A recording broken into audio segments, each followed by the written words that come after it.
নমস্কার বন্ধুরা, আমি অ্যালবার্ট অশোক। জীবনের অনেক কথা আছে, আর আমি সাধারণত শিল্প, সাহিত্য এবং মানবাধিকার নিয়ে কাজকর্ম করি এবং দীর্ঘদিন থেকেই।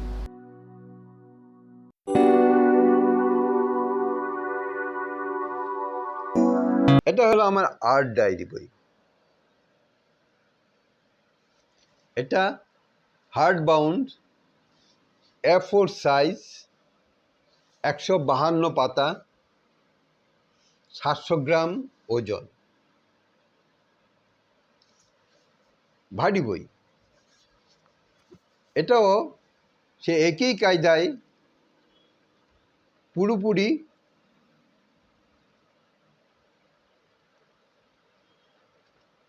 ডিজিটালি ছাপা, প্রত্যেকটা পাতা রঙিন, প্রত্যেকটা পাতা রঙিন, প্রত্যেকটা ছবি রঙিন, এবং প্রচুর ছবি, এবং ছবিটাকে সামনে রেখে লেখা।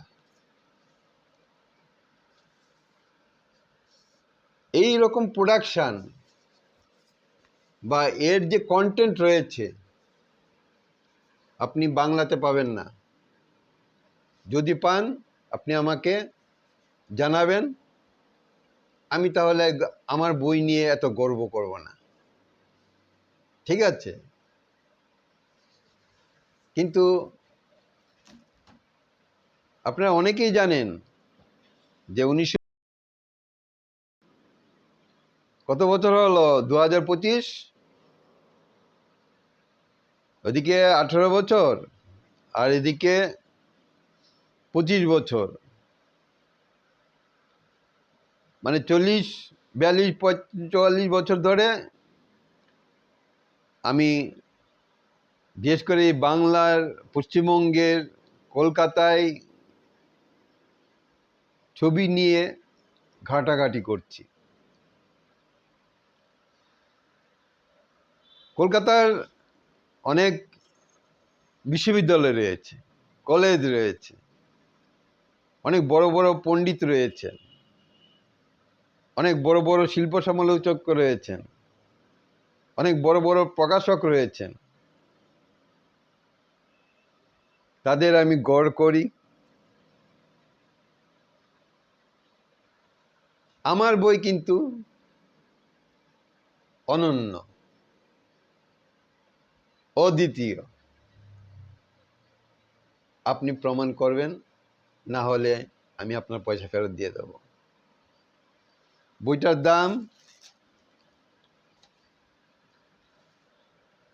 1500 টাকা। এই বইটা যদি ইংরেজিতে ছাপা হতো তাহলে 4500 থেকে 5000 টাকা হতো, বিদেশি বই হতো। আমি আমার দায় থেকে আমি কিছু বই আমার ছাত্রদের জন্য আমি করেছি। 2000 সাল অবধি প্রায় 100খানেক বই কলেজ স্ট্রিট পাড়ার বহু প্রকাশক ছেপেছেন। সেই বইগুলো প্রোডাকশান আমার কাছে ভালো লাগেনি। তো 2000 সালের পর থেকে দীর্ঘকাল আমি কোনো প্রকাশকের সাথে যোগাযোগ রাখি না।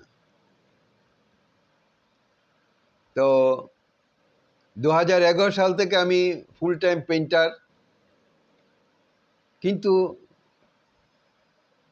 পেন্টিং করে আমার মনের মধ্যে যে একটা তাড়নাটা মেটে না। কেন আমার মনের মধ্যে সবসময় এটা মনে হয় যে আমার বাংলা অজ্ঞ মূর্খ, একটু বাড়িয়ে বলে ফেললাম কি?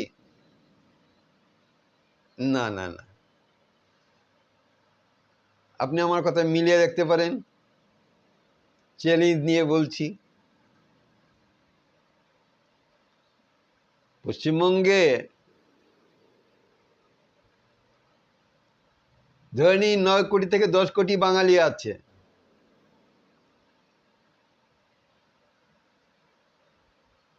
গত 100 বছর ধরে নিন 1925 সাল থেকে কতগুলো প্রজন্ম গেছে বলুন তো? হ্যাঁ, কতগুলো প্রজন্ম গেছে? এবং কত মানুষ, কত ইন্টেলেকচুয়াল, কত পণ্ডিত গেছে। কিন্তু আপনি কি একজন দুজন মানে 10% বাঙালি নাম করতে পারেন যে পশ্চিমবঙ্গে সারা ভারতের নিরিখে একজন কিছু দাঁড়িয়েছেন এবং সম্মান সুসম্মান এবং তার মধ্যে তার কাজের একটা মূল্যায়িত হয়েছে? তেমন আমি আন্তর্জাতিক মার্কেটের কথা বাদ দিয়ে দিন, যে কোনো বিষয়ে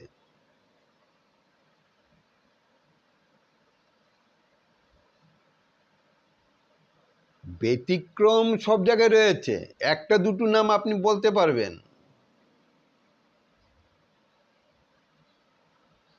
যেমন আমি আপনাকে এক উদাহরণ দেখাই, জিও ইহুদি, এরা ইসরায়েলে 75 লক্ষের মতো, আর সারা পৃথিবীতে 75 লক্ষের মতো, মাত্র 1.5 কোটি। গত 100 বছরে মানে 1900 সাল থেকে যখন নোবেল পুরস্কার শুরু হয়েছে, আজ অবধি তারা 189টা নোবেল পুরস্কার পেয়েছে। এছাড়া আপনারা জানেন যে যত বুদ্ধিদীপ্ত মানুষের অবদান রয়েছে অঙ্ক বিজ্ঞান হ্যান ত্যান সমস্ত কিছুর মধ্যে, তারা দখল করে রেখে দিয়েছে। বিদ্যে কি কাউকে দখল করা যায় বা চুরি করা যায়?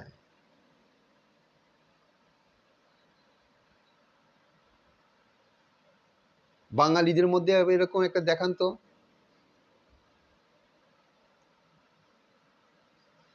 এই গত 100 বছরে আপনি এরকম দু একজন বাঙালির কথা আমাকে দেখান না।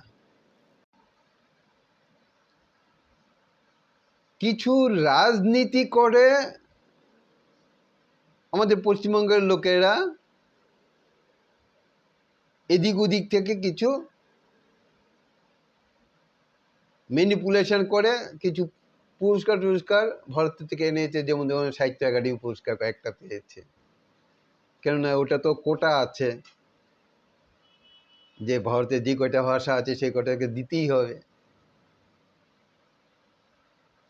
শিল্পী কয়টাকে আপনি দেখেছেন যে সারা ভারতের মধ্যে 1925 সাল থেকে 2025 সালের মধ্যে তার ছবি বিক্রি হচ্ছে এরকম 1 কোটি টাকা 2 কোটি টাকা? ভারতবর্ষের মধ্যে 2-3টে গ্যালারি ভালো ছবি বিক্রি করে অকশনে। তারা নিউ ইয়র্কে, ইউরোপ, আমেরিকা বিভিন্ন বড় বড় গ্যালারিতে ভাড়া করে তারা ওইখানেও বিজনেস করতে যায়। তা বাংলার কয়েকটা আর্টিস্টের নাম বলুন না, যে স্যাফরন আর্ট গ্যালারি প্রমোট করে ওইখানে কয়েক কোটি টাকা কামিয়েছে, কিংবা DAG art gallery, Delhi art gallery এরকম করেছে।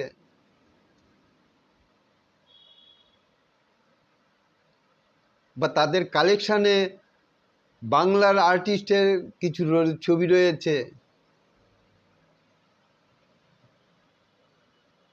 আমি খুব খুশি হব যদি এরকম কয়েকটা নাম দেখাতে পারেন, অন্তত 10% দেখান।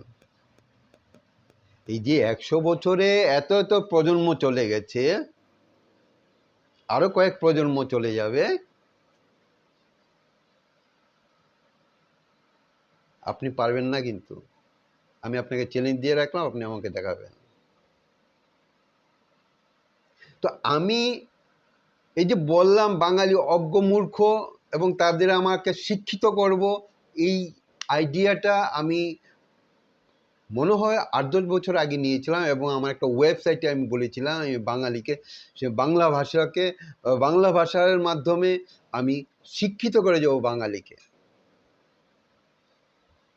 এবং বহু মানুষকে আমি ফ্রিতে global contemporary art PDF file করে ফ্রিতে দিয়েছি।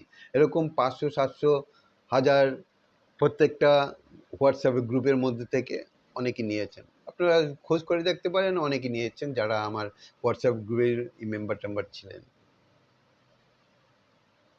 কিন্তু মুশকিল হলো কি, তারা কেউ ফ্রিতে পেয়েছে, পড়েনি, নিয়েছে কিন্তু পড়েনি, পড়ে না। কেন বাংলার এই বিশ্বাসটা আছে আর কি, যে আমি জন্মের থেকে অভিমন্যু। আরে অভিমন্যু তো সেই ধাঁধার মধ্যে পড়ে ফিরে আসার জায়গাটা তো সে খুঁজে পায়নি। তো তার শিক্ষাটা কি করে কমপ্লিট হয়েছিল? আপনার শিক্ষাটা কিভাবে কমপ্লিট হচ্ছে? আপনি আর্ট কলেজ পাস করলেন, বিএফএ করলেন, এমএফএ করলেন, ডিগ্রি করলেন, না অনেক কিছু করলেন। আপনি বড় বড় পত্র পত্রিকায় বা বড় বড় আর্টিস্টের সাথে ছায়ায় থেকে আপনি নিজের বুক ফুলিয়ে দিলেন এবং মিডিয়া এসে আপনাকে প্রচার করে গেল। আলটিমেটলি আপনার রেজাল্ট কি হলো?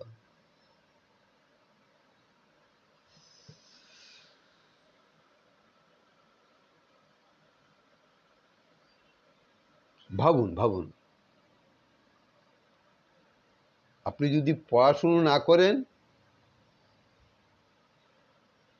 আপনি ছবি এঁকে কোনোদিন আর্টিস্ট হতে পারবেন না। যতই আর্ট কলেজ পড়ুন আর যতই ইয়ে করুন আর যতই নাম বড় বড় মানুষকে নাম আপনি বলুন, সেসব মানুষগুলোর নামগুলো এই পশ্চিমবঙ্গের মধ্যে সীমিত, সর্বভারতীয় নয়। আন্তর্জাতিকতা বাদ দিয়ে দিন,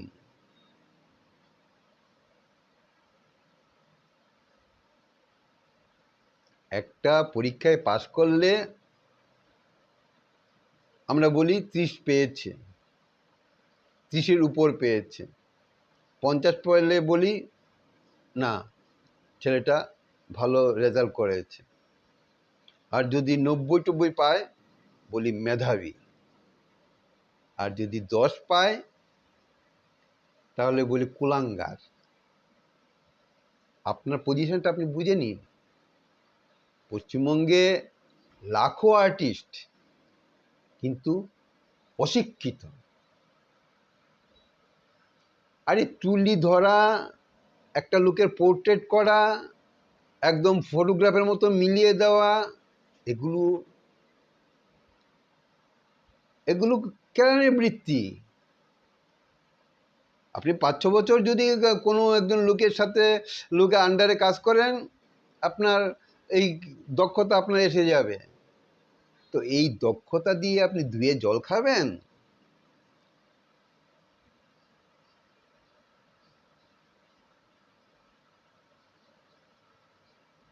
একটা মুটেওয়ালা সে রোজগার করে, মুছে যায়। আপনি না হয় ছবি আঁকবেন, এঁকে আপনার পেট পালবেন, মুছে যাবেন। কিন্তু ইতিহাস তৈরি করতে গেলে শুকনো ইয়েতে চিড়ে ভিজে না, কি যেন একটা কথা আছে না?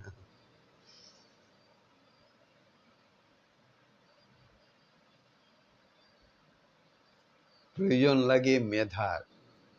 মেধাটা কোত্থেকে আসবে? যদি মেধার চর্চা না করেন, কোত্থেকে আসবে? তা আমার বইগুলো একটু দেখুন, বইগুলোতে অনেক হিস্ট্রি লেখা আছে, অনেকের কথা লেখা আছে। আমার বইটা পড়লে যে আপনি পেয়ে যাবেন সেটা না, কিন্তু আমার বইতে যেই সব নামগুলো লেখা আছে সেই সবগুলোকে নিয়ে একটুখানি চর্চা যাতে আপনি করতে পারেন, ক্লু তো দিয়ে রেখেছি। অনেক ইজমের নাম করে দিয়েছি, কোথায় কিভাবে কি ইজম হয়েছে সেসবের ব্যাপারগুলো আছে। নতুন আইডিয়া তৈরি করতে গেলে পড়াশুনো করতে হয়, প্রচুর ছবি দেখতে হয়। আর ওই পশ্চিমবঙ্গের গ্যালারিগুলোতে আর ফেসবুকের মধ্যে পোস্ট দেওয়া দুটো এক। এখানে কেউ ছবি করতে আসে না। কিন্তু আমি কিছুদিন আগে অনেকের নিয়েছিলাম, ইন্টারভিউ নিয়েছিলাম, স্বনামধন্য লোকেদেরই। তারা বাঙালি তো, আর আমাদের এখানে কমিউনিস্ট জমানা চলে গেছে 34 বছর। প্রত্যেকের কোমরটা না এমনভাবে ভেঙে দিয়ে গেছে, তারা মচকাবে কিন্তু করবে না। তারা বলছে হ্যাঁ আমাদের এখানে পশ্চিমবঙ্গের আর্টিস্টরা দুর্দান্ত দুর্দান্ত কাজ করছে। তো দুর্দান্ত কাজ করে, কাজগুলো কোথায় যাচ্ছে? নর্দমায়। কাজগুলো তো তাহলে পয়সা আসছে, তাহলে আর্টিস্টরা তো বিশাল বড় ব্যাপার হতো। ওই আর্টিস্টদের তো সবাই দেখি কান্নাকাটি করছে, ছবি বিক্রি হয় না, ছবি বিক্রি হয় না, ছবির মার্কেট নেই, ছবির মার্কেট নেই, ক্রেতা নেই, ক্রেতা নেই।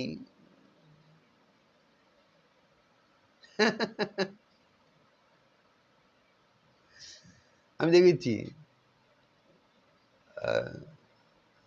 স্বর্গীয় ওয়াসিম কাপুর অত্যন্ত ভালো লোক ছিলেন, সমস্তক্ষণেই কালো কাপড় পরে থাকতেন। কালো কাপড়টা অ্যাকচুয়ালি বিষাদের, মানে বিয়োগ, মৃত্যু, দুঃখ, এসবের রং।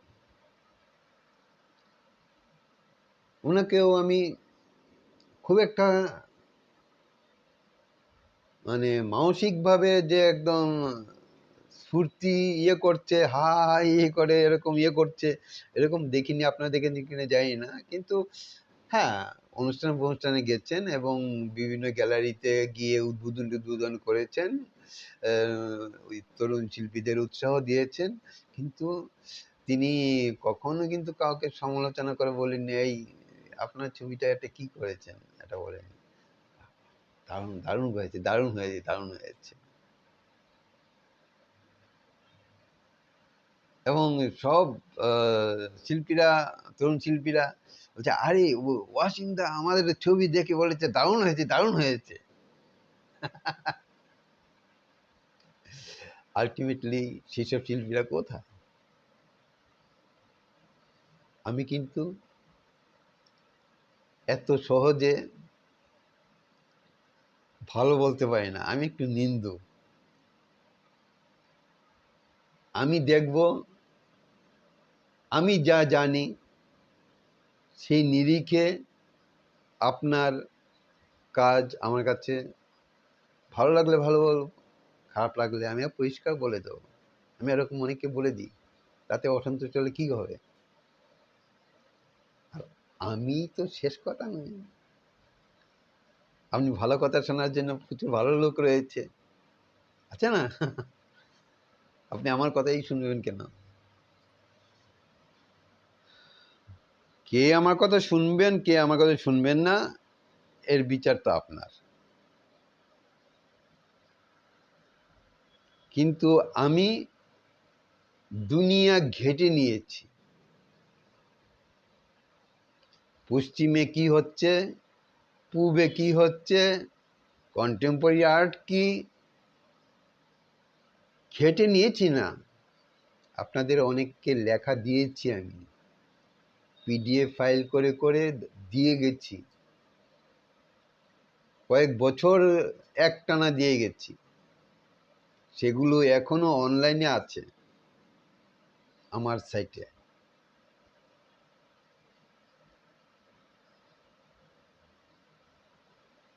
আমি যদ্দূর মনে করি অপ্রয়োজনীয় বেশি কথা বলবো না,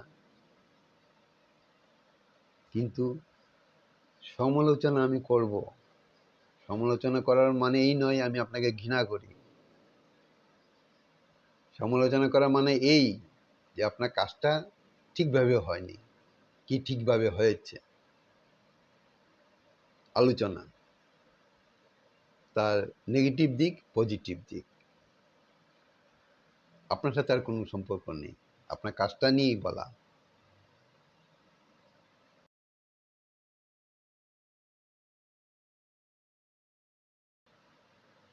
অনেকে সেটা পছন্দ করে না, যেমন নারীবাদীরা পছন্দ করে না। নারীবাদীদের যদি আপনি সমালোচনা করেন যে আপনি উলঙ্গ নাচেন কেন, উনি বললেন আপনি নারী বিদ্বেষী মানুষ। আরে বাপ রে বাপ, আপনি উলঙ্গ হয়ে নাচবেন আমার সামনে, আর আমি আপনাকে যখন বলবো যে আমি ডিস্টার্ব হচ্ছি আপনার উলঙ্গ নাচ দেখে, আপনি বলবেন নারী বিদ্বেষী। এই ধরনের ফেমিনিস্ট, কমিউনিস্ট আর ইসলামিস্ট, এরা সব একই কায়দা, একই কৌশল, একইভাবে ক্ষতি করে যায়। এদের কোনো কল্যাণকর কোনো কাজ নেই। যেমন ইসলামিস্টদের কথা আমি বলি, 220 কোটি ইসলাম জনসংখ্যা, এবং পিউ রিসার্চ অনুযায়ী একটা খ্রিস্টান পপুলেশনটাকে ছাড়িয়ে চলে যাবে।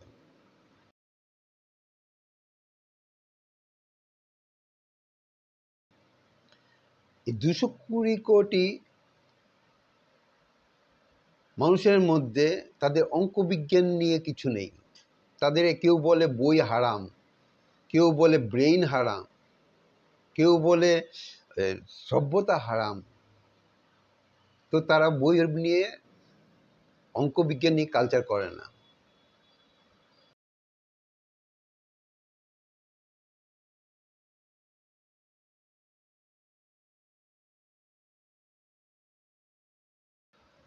এবং তাদের মধ্যে মাত্র 15টা না 16টা নোবেল পুরস্কার পেয়েছে এই গত 100 বছরে, কি 100 বছর, 124 বছর হয়, 15টা নোবেল পেয়েছে। আর ওই ইহুদিদের 1.5 কোটি মানুষ, তারা পেয়েছে 189টা।